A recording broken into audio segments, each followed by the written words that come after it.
Hey you, yes you, right there on your phone, lying on your side. Why are you lying on that side? Switch sides. I'm talking to you. This is directly to you. It's time for us. It's time for us to get serious about our career. Do you know how we're gonna do this? No? Do you wanna know how? Cool, follow me.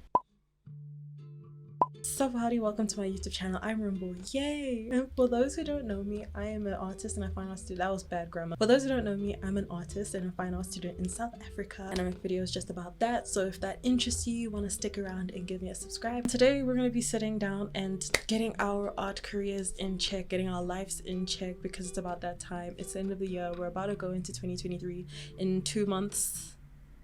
Yeah, we're gonna make sure that we start off on the right foot so that we have everything in check and get this career running. I'm going to be going through a checklist of some things I think you should have in place and you should be doing so that when you are going through your journey as an artist, whichever field in the industry you choose to pursue. I'm using my hands a lot. I feel like now that I'm like further away, I'm able to like do all these signs. Before we get onto this video, make sure you like, turn on my post notifications so you're notified when next upload a video. I mainly upload on Saturdays or Sundays, mainly Saturdays, but now I have included a second video in the middle of the week on Wednesdays. But just in case my schedule shifts, you want to keep the notifications turned on so you never miss a video from me. My goal for the end of the year is to reach 1,000 subscribers. We're currently around 730, but I truly think with enough push and enough grit, I feel like we can reach this goal. So if you want to help me make my dreams come true, make sure you subscribe if you haven't already, and also share this one with all your friends, aunties, uncles, and dogs. Comment down below anything at all. So I'm gonna need you to pull out a pen and paper. I don't want you to be like, no, I remember, because you're not going to. So I want you to get a pen and paper, get your laptop, get your iPad if you're one of those Huns. I love that for you. Go get it right now before we start. I'll be waiting. Okay, I'm done waiting. Anyway, let's get started. First thing that you need to have to get started as an artist on the right foot is you need to have an artist bio and a statement. Who the heck are you? Do I know you? No. Do you know you? No. Does he know you? No, probably not. The best way for me and him to get to know you is to know who you are in writing. An artist bio is basically showing who you are, where you're from, and also some art related achievements and experience, like a very small brief. And then your artist statement fleshes that out by going into your artist practice and some of the themes that are relevant in your work and XYZ JK LMNOP. These two are crucial to have because for people to figure out where you are in the art universe, they need to know who you are and what kind of artist you are. Imagine going to a restaurant without a menu. How are you gonna know what you're gonna eat? How are you gonna know what food they serve and if you're gonna like it? And alongside this, it is important to have when networking with other creatives, especially for any possible future opportunity. You almost always will have to send your artist bio and statement for any applications. It's pretty much your ID, but more important, and this includes applying for competitions and any bursaries or any type of artist program. They will always, without a shadow of doubt, ask for your artist bio and statement. Let me know if you want an in-depth video on how I made my artist bio and statement to become like this.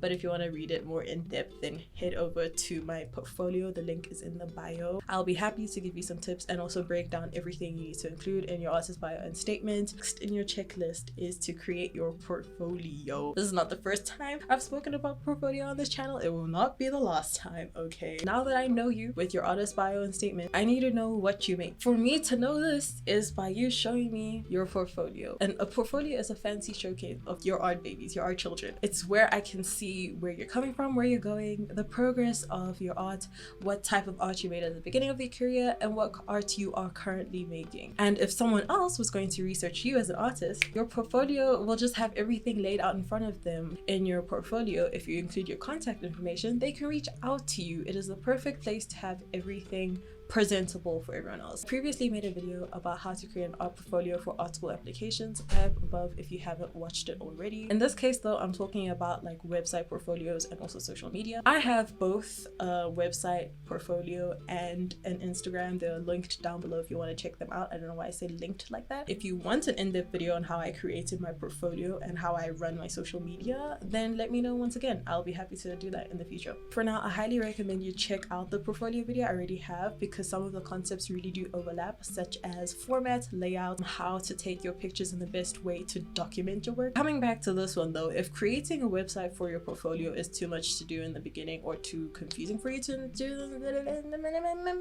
you know what I was trying to say? Creating a social media portfolio is still great. An Instagram. I hate the app, but I love the app. So having a social media platform for your art is very helpful because it will help you with the social aspect of the art world. Art is a very communal space. Forming good connections and networks with other artists and other people in the industry is very crucial for us to support each other and also to gain that support back to us and our art. One of the ways we can form the connections is by building them and connecting with people on social media. This is a very good benefit of social media, and also it's a very good benefit as an introvert because yikes, sometimes I'm very shy. So follow people you don't know, famous artists, galleries, exhibitions, art centers, as well as and especially local artists. Maybe they'll follow you back, maybe they won't follow you back. It's okay, don't focus on the numbers, on how many you're following. Just follow as many as you can. And this is not just for a follow, it's about connecting and learning and supporting other people,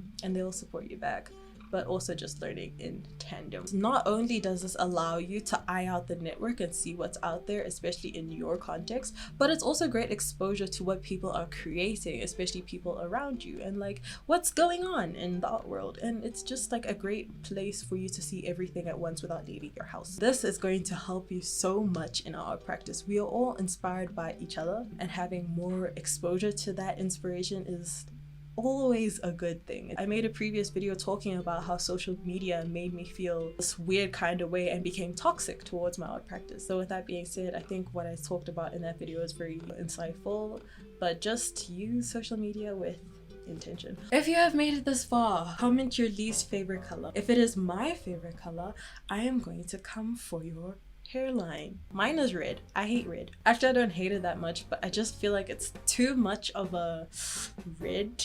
The next thing on our checklist, the most obvious one, is to create more and more and more and more and more. Literally, that's our job description, so it shouldn't be that hard. I'm kidding. I feel like I was gaslighting you. In this checklist, I want to raise 2 points. The first one is to make your art practice a daily practice. So create every single day, draw every day, paint every day, collage every day, write every day. I'm not even joking. How we get better is by working consistently. That is the key to actually everything. We want to continue bearing ourselves, pushing ourselves, and that only happens when we're doing it every single day. I've had animators, filmmakers, graphic designers, and other mentors tell me this exact same thing, that this is what they like shove down my throat. Look, I'm not dumb. More important, turd. I know there are times when our lives become horrendously busy, where we have not even a single hour in the day to ourselves. So sometimes this is very unrealistic for us to spend 10 hours in studio working on a painting. It's just not practical. That's for you to decide and regulate your own time. There are times when I was at my busiest and studio time for me would just be doing 2-minute fast sketches and calling it a day. I was still doing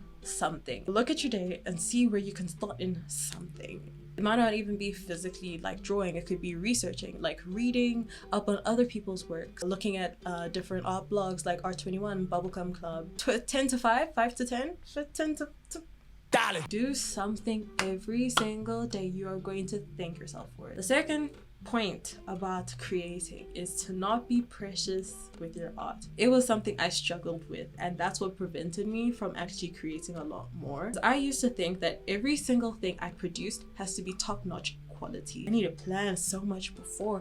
I need to make sure that I have all the techniques in check. I need to make sure all my colors are mixed to perfection. I need to make sure that everything in my environment is like perfect. And you know what? That was too much pressure, which meant I didn't do anything. I had felt that like I need to make everything perfectly. I didn't have the capacity to do so. Completely false. Throw it out the window. Yes, there can be times where you're very precious with your practice. Some people are like, honestly, I envy you guys. Not every single thing you make has to be a masterpiece. Experimenting is where we have to be the least precious, because we have to be open to and fall in love with making mistakes. You'll find in those moments is when you learn more, because then you're like, that happened because I did this. Okay, maybe I should do it differently. Or that happened, but I actually kind of like that. So the last thing on our checklist for this video is also one of the most important ones, which is why I left it to the end. So if you're here towards the end, you're lucky, because this is one of the most important things to do, and that is for you to get out of your house, like right now, like leave and go to every single event, every single thing that's happening as much as you can. Go to gallery openings, exhibitions, artist panels, discussions, poetry slams, just like all of those little moments that happen. You need to go. You need to be seen. Early on in the year, we had a guest lecturer and we were asking advice, and this was one of the pieces of advice you want us to hear as beginner artists. And they were like, freaking go to everything. Please, just like make your presence be known. Being someone in the industry is to have a presence, and that presence is felt when you show up everywhere. You will see the same amount of people show up everywhere. These are the perfect opportunities for you to network in real life, which in my opinion is much better than networking online, because having that real interaction is a lot more fiscal, and it allows you to form connections, form friendships, and it allows you to know more and support the people around you, which is always a great thing. Ask questions and engage with the curators in the space, the other people there, the creatives, the people that just love art. And even if you're not asking questions, if you're a bit shy in the beginning, the fact that you went is already a huge step in the right direction. And it's not all about you going and being like, hey, look at me, I'm here, now come to me so I can talk to you about my art. It's going there, showing your support to the artists that are stars of the night, and also just like learning about other people, and they'll learn about you. Get out there. So much fun to see art in real life. Looking at pictures of art online is not the same. Yes, it's very useful for us to showcase our art to other people who aren't able to come and see it in real life, but if you have the opportunity to, please see it. The first time I saw this painting by Penny Siopis, we used to do it a lot in high school, and I thought this is a beautiful painting. Then I saw it in real life and I was like, oh my gosh, because it's huge, and I didn't get to see the depth and the different like layerings of the paint that is just like laid on there, and the colors, like the actual richness of the colors. Seeing it in the real is so much more different. So when you go to these different things, it's nothing but benefits. I know I'm going to get this question: how do you find out what these events are? Because looking online, like how do you even Google search? Well, if you followed my previous step and you followed a bunch of artists and galleries and XYZ on Instagram, they always advertise their next events and upcoming exhibitions and all of that stuff. You'll have that access to see, so keep your notifications on. Instagram is your best friend. They always like showcase it on their stories and their Instagrams, whatever. Keep out for that. Keep an eye out on some gallery spaces websites, because they will show upcoming exhibitions and stuff like that. I have word vomited for way too long, so I'm going to wrap it up now. These are only 4 steps in the checklist, and I'll be happy to make a part 2 to this video to add on more, but this is definitely going to set you on the right track. Thank you so much for watching. If you like the video, like. If you like me, subscribe, comment down below, all that fun jazz. And until then.